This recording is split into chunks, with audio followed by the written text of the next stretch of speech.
impossible to pinpoint a moment. But I was talking to Matt and Joel, I think it was, on the radio the other day, and we talked about Matt Sylvester's shot and just what that did for the program back in '04, I think it was. But there's so many great moments, and it's so hard to pinpoint. People ask me who is the favorite player of all time you ever coached, and there's probably 100 of them that for some reason, something they did that meant a lot to me. When you step away from coaching for a little bit now, I feel like you can think about all the big moments, the big games, but are there little moments that maybe you forgot that came back to you? Oh yeah. I mean, it's funny because I think the little moments are what make the time here so special. And it's funny because I think about things that I would say the average fan never noticed happen, that were just so, Ron Lewis breaking a play in '05 at Northwestern to put the game-winning basket that wins us a Big Ten championship, and nobody knew he made the right read. He broke the play. Jaquel Foster diving on the floor and making D. Brown pick up his fourth foul with 4 minutes and 30 seconds to go. Nobody ever thought about that, but I'm over there like, that's the greatest play I've ever seen in my life. But it's those little things that really stand out. How often do you reminisce? How often do you think about it, or maybe talk to other people about who you went through? It's funny because I don't want to say I prided myself on this, but I've always been a guy that never really looks back. Is that hard though right now? I just sort of kind of go with the flow and see what happens. But I spent some time with John and Aaron this summer, and Joey Lane stopped by my house 2 nights ago and spent a couple hours with Barbara and I. And when you get with those guys, you go through all the things that happened and all the things that we did together, and those are special times. How does this moment kind of stack up to seeing your name go up in the rafters? Well, it's right there. I mean, there's no question about that. I think that was a night that kind of blew me away. A lot like this is, and the only difference is when I came over that night, I didn't know what was going to happen. And this, I knew Matt Twiller had called me and told me I was going in probably a couple months ago. So I've had a little more time to kind of get prepared. You ready for your speech? Yeah. I'm still trying to decide if I want to go comedy or just what angle I'm going to take with it. But no question. I mean, there's so many people. When you give a speech like this, you could, when you spend 13 years there, I could talk for hours. Sure. And I'm not going to do that, so don't worry if you guys are going. I won't do that. But just an opportunity to thank some people. What was it like to see some of your former guys team up and win that basketball tournament? Unbelievable, and so happy for those guys. And it's funny. I'm falling in love with that tournament. I love the format of it and how it works. And like I said, I got to spend 6 hours in a car with John and Aaron arguing all 6 hours, but them guys talking about trying to win the money and that sort of thing. And now you see how important it is to them as they're having, John had twins last Friday, and Jared's got twins on the way, and Aaron's got a little one, Owen, and it's just like they're saying, Coach, I can start to college. And it's like you find out what the real world is really all about. You talk about not missing the football games, but just in the past 2 years, how many basketball games have you watched? That's a great question. I would say I don't know if I've really watched a game in its entirety. Now, I have season tickets at Butler. My wife and I both went there. My daughters go there, and it's right around the corner from where I live. So anytime I'm in town, I hit a Butler game. But I just like flipping around. I'll watch the guys that I know, that I've worked with or whatever, and I root like crazy for them. But, for the most part, it's just kind of fun to sit, watch a game, and not really give a damn what happens. Yeah. So, yeah. All right. The last time that we talked to you, you talked about maybe not missing the sport as much as you thought you would because of where the sport is today. Mm-hmm. Is that more and more true as time goes on, or less and less true? No, we talked about it earlier, and I think just from the standpoint of I'm curious to see how this whole thing shakes out. When you're in those trenches for as long as I was, you know a lot of stuff, and unfortunately, there's a written rule nobody talks about it. And but it's going to be interesting because I think back to some of the recruiting battles we had and some of the things that happened and didn't happen. And so from that perspective, I'll be interested to see. I don't envy where the NCAA is with this. I mean, it's almost impossible for them, but just try to get some more equality back into college basketball. And Chris and I talked the other day, and I think the way he's doing it is perfect. I mean, I commend him for how he's recruiting.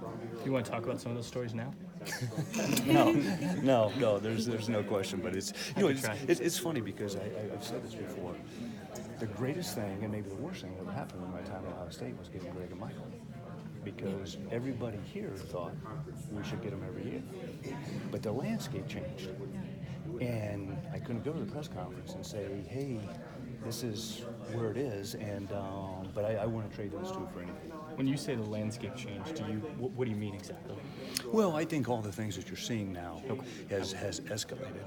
Okay. And so, but I probably be careful what I'm saying. Sure. But yeah, not really. I don't give a damn.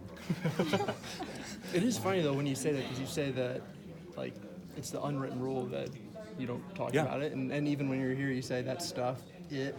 Like, how much have you thought about that? And I know you said that When you is your looked book at. coming out? Oh, I know. I always had, when I was coaching, two titles for the book. One was, do you really want to know? And the other one was, you're right, it's my fault your son missed the jump shot. So, I think from that standpoint, every coach in the country would pick up the book about the son missing the jump shot. So, what's your stress? How much is your stress level down? Would you say if you could put a percentage on it compared to when you were in the midst of it, if that's even possible? Yeah. Oh God, 90%.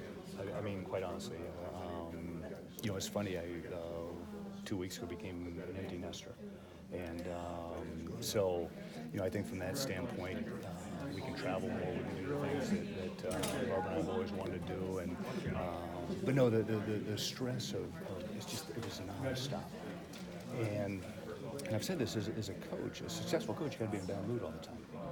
I mean, something you always have to find what's wrong so you can fix it, and that's just how it is. I mean, it is what it is, and day after day after day after day, it takes its toll on you a little bit. But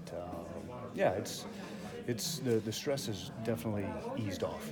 What's the most stressful thing you do right now? Right now, trying to train these two idiot dogs I have, and stop them from digging to China every day in my backyard. And one of them is a paranoid retriever. He brings everything back because he's so dumb he can't remember what I threw. So he brings everything back, and trying to break him of that. But that's a pretty stressful thing. Trying to beat my time on an elliptical machine every day is pretty stressful. I'm up to walking like 4 or 5 miles a day, and I get real competitive with myself and that sort of thing. But that's about it. Maybe what I'm going to put on the green egg at night. What are the things that you do miss about coaching? You say your stress level's down. What's the number one thing you don't miss?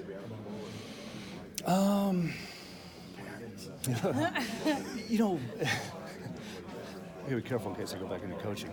I tell you what I miss the most is just the camaraderie of a group of guys, a good group of guys, and bringing a group together and getting them to play the right way. I don't miss the misperception of fans, of parents in recruiting. I still used to laugh when a parent would walk in and say, my son's a pro. And I'm like, no, he's not. Pros' arms are longer than everybody else's. Their fingers are longer. They're shaped different. They think different. And but nobody wants to hear that. And at times I was probably too truthful. Jimmy, that you and Jim kind of went out. Is every time you come back it a little easier? Is there some closure? Forgiveness is too strong a word, but where are you? Yeah. I am perfectly fine. And the thing that I'm most excited about is the program's doing well. And I think I know this for a fact. We left this program a lot better than we found it. And I think with that said, it's funny because I remember Lou Holtz once told me, he says, never stay more than 7 years at a place. Because he said the longer you stay, the more you fall in love with them, but the more they fall in love with you. And if you remember in year 8, we started 24-0. And I still remember walking off the floor, and people are like, Coach, you only won by 12. And I'm like, he was right. He was right. It's turning on. And but we still had great times after that. There's no question about that. But no, it's hey, I'm a Buckeye and love this place and always will. You accomplished so much here. What's the thing that you're proudest of? Like the thing that you want them to mention first when they introduce you as a Hall of Famer? Without a doubt, we did it the right way. That to me is the number one thing I want people to know is all the success we had, the Big Ten championships, the Final Fours, the Big Ten tournament championships, the NIT championships, it was done the right way. Have you really sat down and, You're welcome. and had the conversation about whether you want to coach again, or Oh, yeah. No, I definitely have. how do you go about that? Well, I've got a tendency to. Are we doing data? Sorry. It's a gut feel. I've always been a guy that went by my gut and knowing if it was a right situation for me, if it was a right situation for my family, something that I felt I could be successful in and doing things the way I want to do them. And that's kind of the underlying factor in it. Can we repeat what started off with, just your reaction to when you found out about this? Well, as I said, like the banner night last year against Syracuse, it's one of the most humbling, but at the same time, one of the greatest honors I've ever had in my life. I think the fact that, not being, I'm an implant at Ohio State, and usually these things are for people that have gone to school here, and a special night for me and my family, there's no question about it. Does it make you think about the players? Oh, God. Yeah. I mean, it's funny as I was thinking about what I was going to talk about tonight. And I said this, I could talk for hours tonight, and it would be entertaining. I know that. You had some good entertaining things in your book. But I think with that said, yes, it's all about the players. They're the reason that these type of things happen. There's no question about it. Are there games that come to mind? Yeah, there are, and there's a lot of them, to be honest with you. And I've said this, the Matt Sylvester shot my first year, it kind of validated everything that we were doing. Like, okay, this may work from the player's perspective. Ron Lewis breaking a play in year 2 at Northwestern, making a layup and win the Big Ten championship. Obviously the Tennessee game being down 17 at halftime or 18 at halftime, whatever, coming back winning and getting to our first Final Four. The one that always sticks out was senior day against Wisconsin, where we made 14 straight threes. I still don't know if I've ever coached a more perfect game. Players played a more perfect game than that. But yeah, there's a lot of them, and there's also the Kentucky game when Brandon Knight hit the shot. That one still puts a dagger in my heart because I really think we're going to win the national championship. What's it like to watch?